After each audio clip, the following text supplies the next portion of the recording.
Este video trata sobre la dilatación del tiempo. Consideremos un reloj de luz.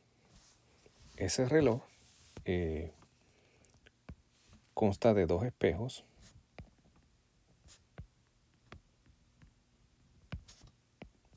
de un rayo de luz. Y ese rayo de luz se refleja entre los espejos.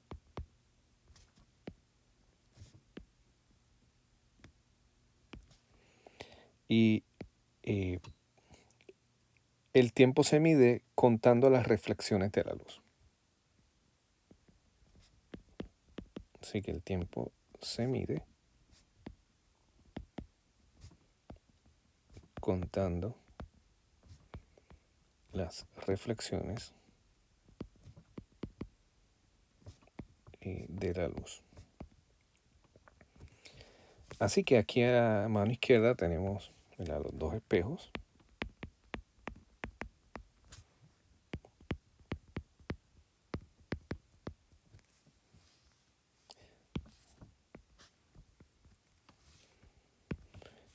Si trazamos una línea aquí entrecortada en el centro del espejo,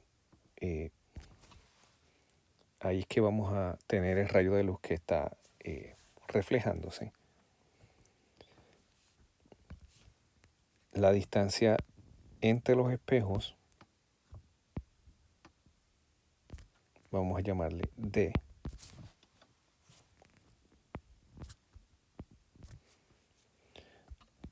Y si estamos en reposo respecto al espejo, ¿verdad? En este caso es en reposo.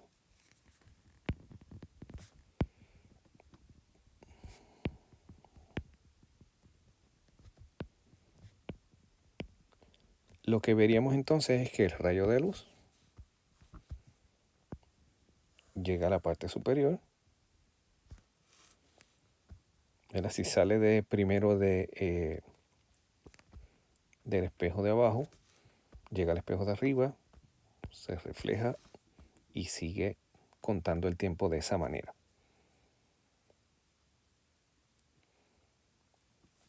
Y vamos entonces a llamar a dt' o delta t'. Va a ser el tiempo de un ciclo,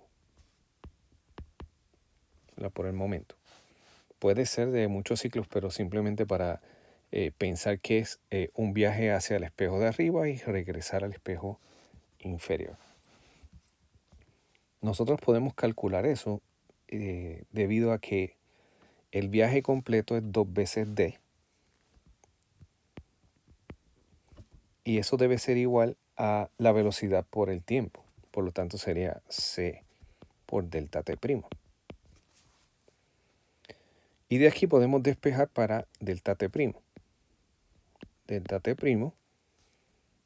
va a ser igual a 2 veces d sobre c. La distancia recorrida entre la rapidez de la velocidad de la luz. La rapidez de la luz. Ahora bien, vamos a considerar ahora el reloj en movimiento. Así que si el reloj está en movimiento,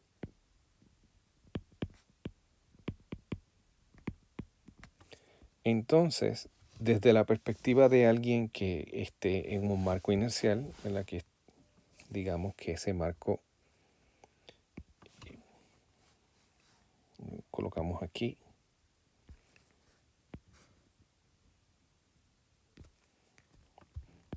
y ahí estaría la persona mirando lo que ocurre. Pues la luz, recuerde que cuando comienza el proceso de un ciclo, comienza aquí en la parte inferior, a mitad de ciclo está en la parte superior y termina de contar el ciclo cuando vuelve al espejo inferior. Así que en ese caso, la trayectoria del rayo de luz sería la siguiente.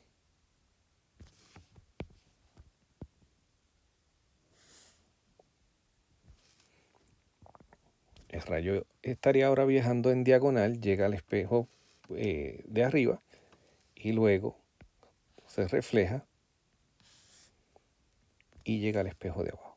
Así que la trayectoria de la luz es bien distinta si es vista desde un marco inercial en el cual el reloj se está moviendo. Así que esto sería entonces el paso de la luz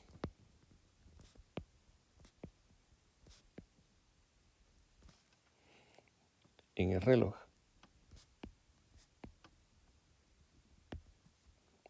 que se mueve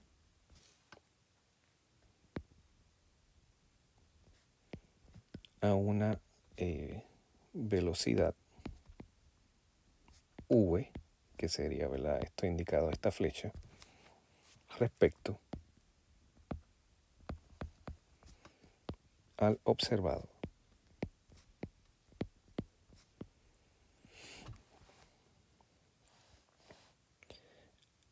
Así que lo que queremos calcular es el tiempo que transcurre, ¿verdad?, en ese ciclo desde el punto de vista del observador en el sistema inercial que tenemos aquí abajo. Así que ese intervalo de tiempo le vamos a llamar delta t, ¿verdad? Y vamos a definirlo aquí. Delta t va a ser entonces el tiempo que le toma a la luz completar un ciclo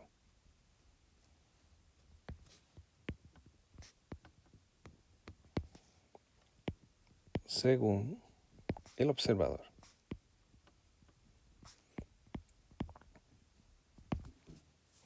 Y el reloj se está moviendo a velocidad v respecto a ese observador. Bien, yo voy a considerar para hacer el cómputo, o el cálculo para determinar delta t, solamente vamos a considerar la mitad del ciclo. Bien, así que vamos a considerar esta parte. Y ese es el diagrama que está aquí. Esta parte es cuando comienza y aquí cuando estamos a mitad de ciclo. Como el reloj se está moviendo con velocidad v hacia el lado de la derecha, la distancia entonces entre este punto en el centro del reloj y este otro punto, esta distancia no es otra cosa que v por el tiempo transcurrido.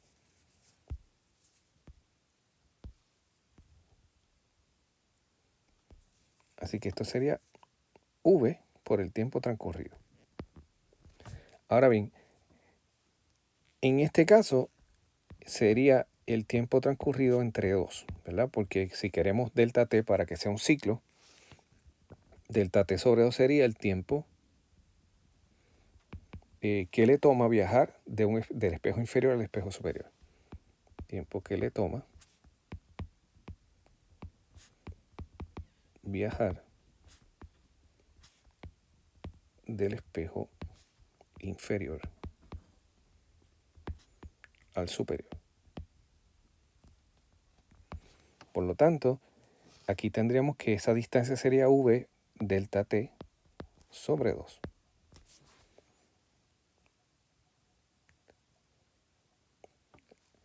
La distancia entre los espejos en el reloj la llamamos d. Así que si yo la marco aquí, esta distancia es d y no cambia.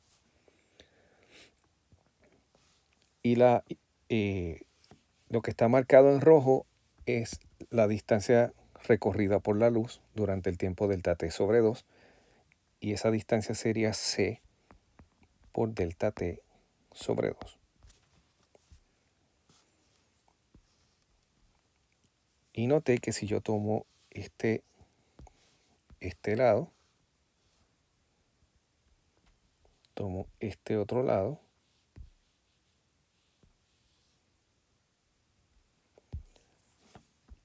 y tomo el lado de aquí abajo,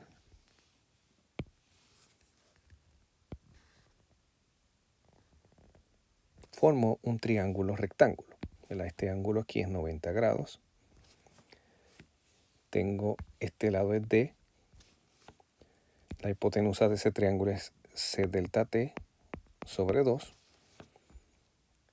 Y la base sería V delta T sobre 2. Así que puedo usar el teorema de Pitágoras.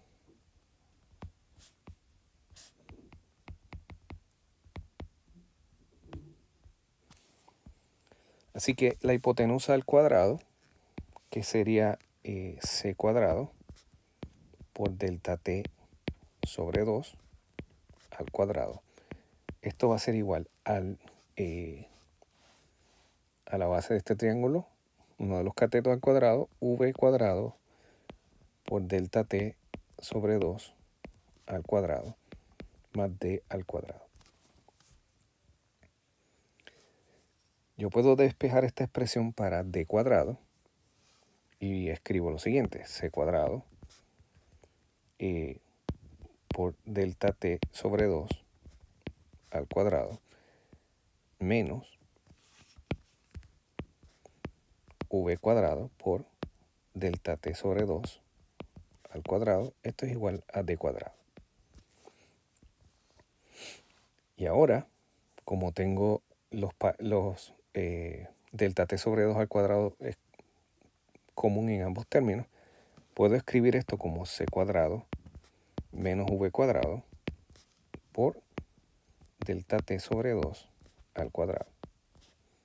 Y esto sería D cuadrado. Y si tomo C cuadrado y lo saco de este paréntesis, tendría lo siguiente: C cuadrado 1 menos V cuadrado sobre C cuadrado. Acá tendría delta T al cuadrado sobre 4. Y esto es igual a D al cuadrado.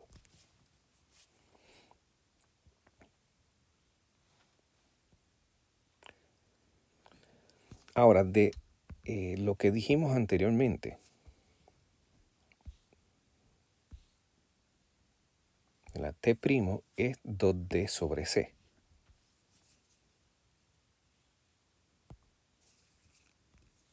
Así que vamos a utilizar esto.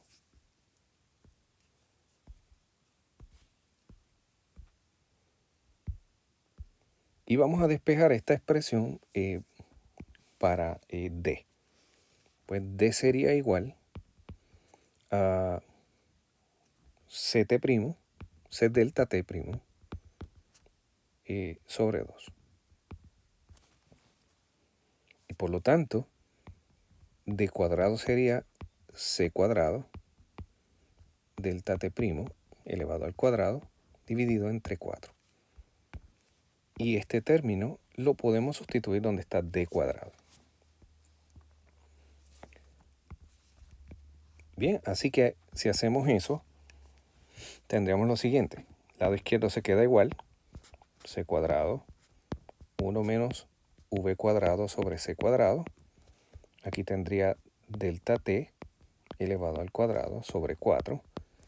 Y en el lado derecho, C cuadrado, delta T' al cuadrado sobre 4.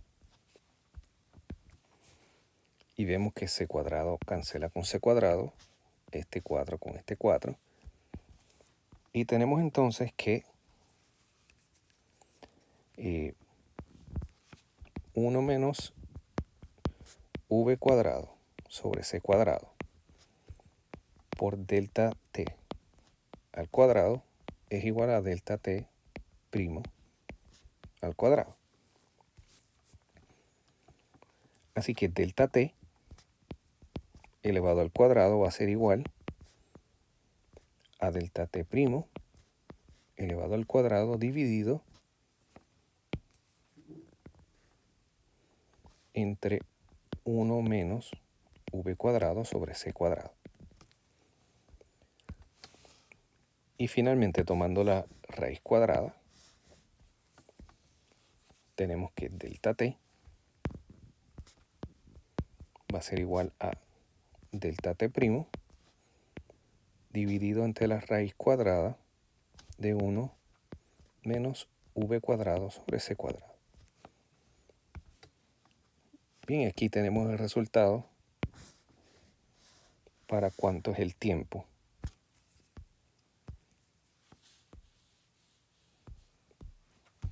Medido por un observador que ve que el reloj pasa.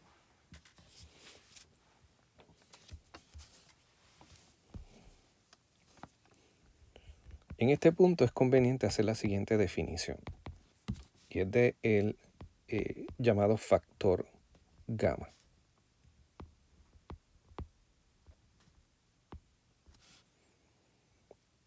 Ese factor gamma, usando la letra griega, es 1 sobre la raíz cuadrada de 1 menos v cuadrado sobre c cuadrado.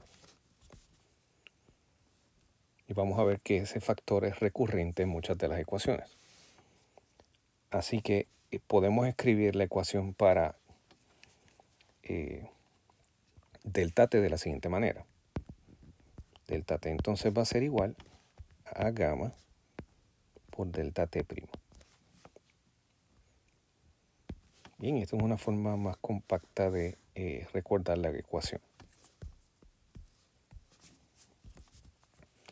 Así que si ahora miramos un poco lo que nos dice esta ecuación, si v es igual a 0, note que el factor gamma sería igual a 1, y entonces el intervalo delta t es igual a delta t'. En otras palabras, estamos en el mismo marco inercial, o los marcos inerciales no se mueven uno respecto al otro, tienen velocidad relativa a 0, y entonces ahí sí el intervalo de tiempo en uno coincide con el otro. Ese es el primer punto. Pero en general, gamma va a ser mayor que 1.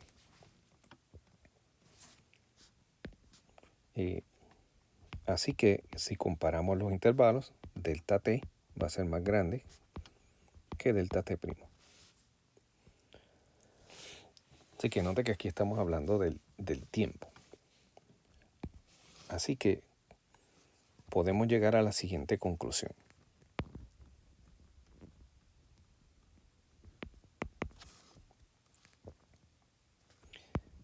El intervalo de tiempo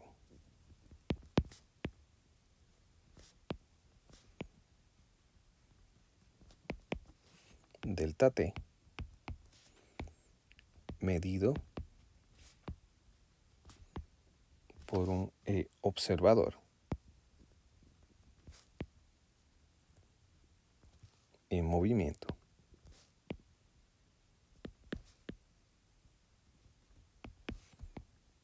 respecto a un reloj. Claro, y es lo mismo decir esto que decir que el reloj se mueve respecto al observador. Es mayor que el intervalo de tiempo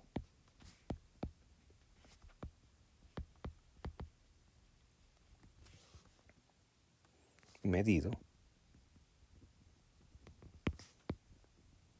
por un observador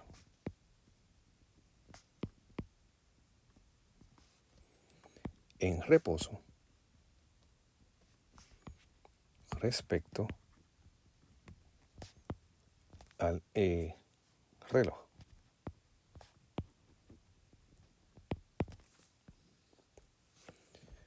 Este efecto se conoce como la dilatación del tiempo.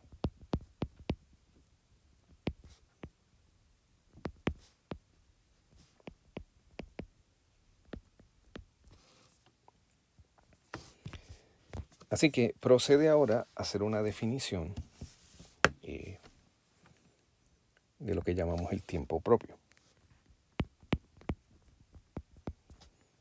Así que el tiempo propio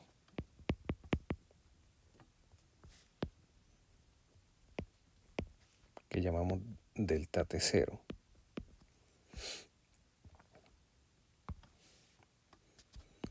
Es el tiempo medido por un observador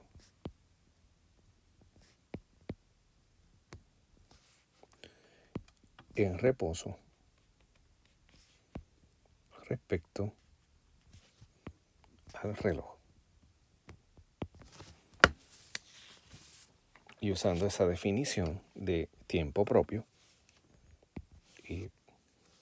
delta T, lo podemos entonces escribir como gamma por delta T0.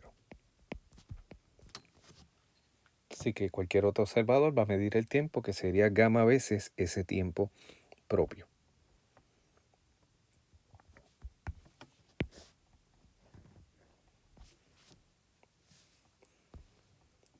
Uno pensaría que este efecto de dilatación ocurre para un reloj como este, ¿verdad? Que es algo que es típico de este sistema.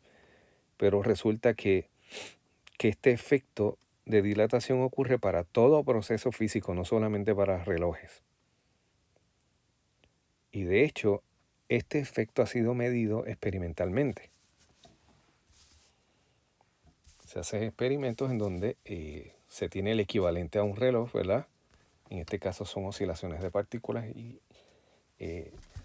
se observa que para aquellas partículas que se mueven, pues el tiempo transcurre de forma distinta que para las que están en reposo respecto a los observadores.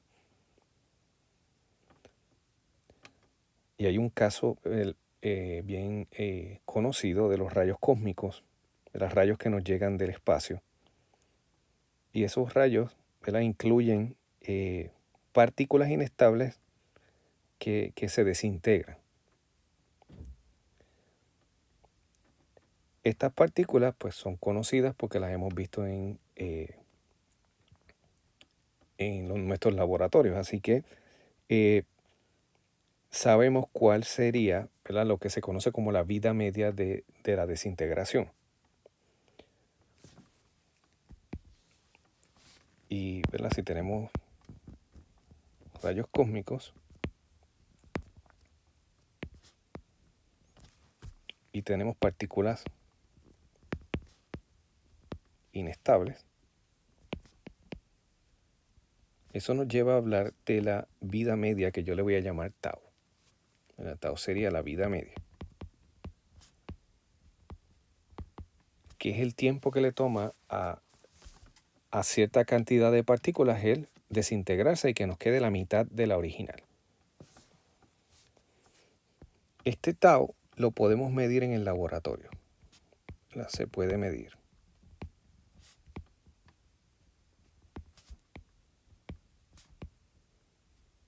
Y vamos a llamar tau 0 a la vida media propia, le podríamos dar ese nombre, ¿verdad? Sería la vida media propia de la muestra.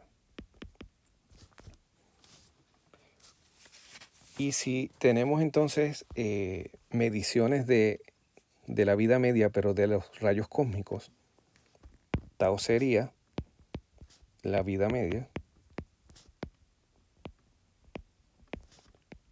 observada en las partículas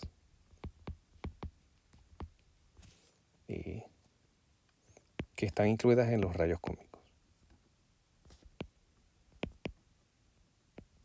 O sea que observamos las mismas partículas, unas en el laboratorio y otras como parte de ese influjo de partículas del espacio. Recordamos que esas partículas se están moviendo. Vamos a asumir que tienen cierta velocidad v. Y debido a que se están moviendo, para ellas el tiempo transcurre de una forma distinta al nuestro. Y vamos a hacer el siguiente cálculo para que veamos cómo es que esto funciona. Determine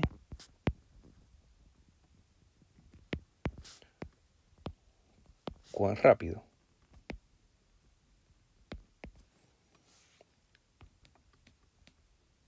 debe viajar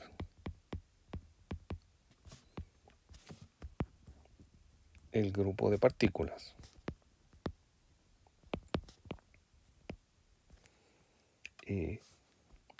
para que la vida media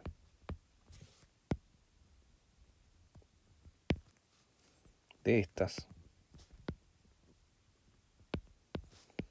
sea 10 veces la vida media medida en el laboratorio.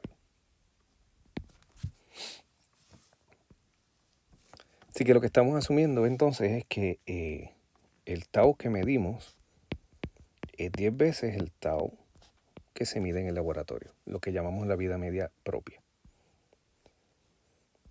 Pues para saber cuánto sería v en una fracción de la velocidad de la luz,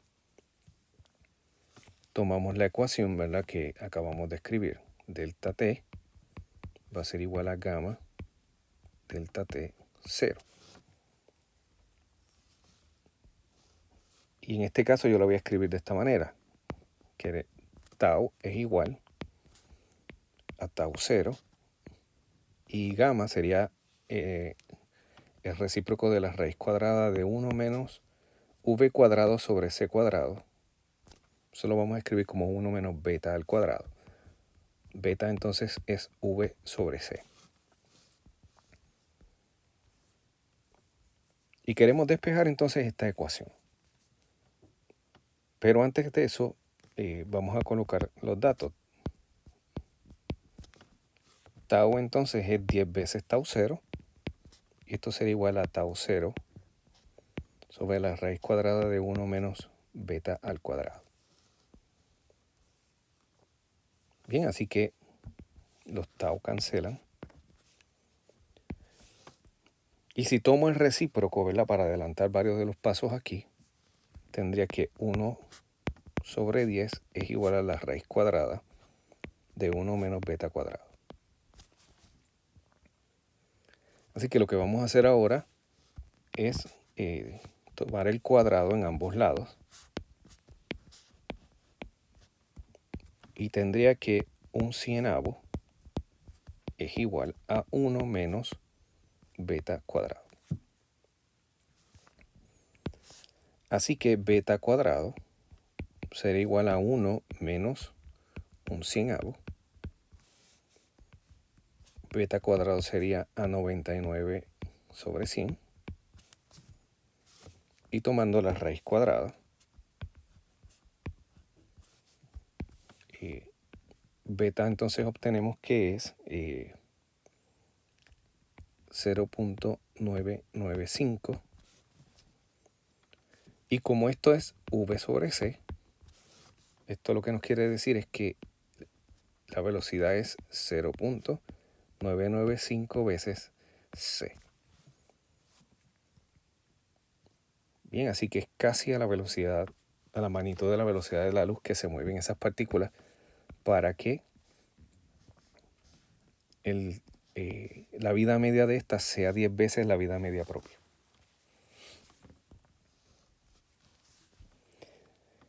Este efecto es, usted dirá, bueno, yo no veo eso a diario, ¿verdad? Porque voy caminando, voy en el automóvil, me muevo respecto a otras personas, pero mis relojes pues no van más lentos. Lo que ocurre es que estos fenómenos se hacen apreciables cuando v es cercana a c, ¿verdad? Cuando la velocidad del objeto es cercana a la de la luz. Para velocidades típicas de algunos metros por segundo, este fenómeno prácticamente es imperceptible, así que según nosotros, pues esto no ocurre, ¿verdad?, en la vida diaria. Lo que pasa es que sí ocurre, pero ocurre a un nivel tan y tan pequeño que es despreciable para efectos de nuestra vida cotidiana. Pero cuando uno va a situaciones extremas donde v es cercano a c, entonces los efectos de dilatación del tiempo hay que tomarlos en cuenta.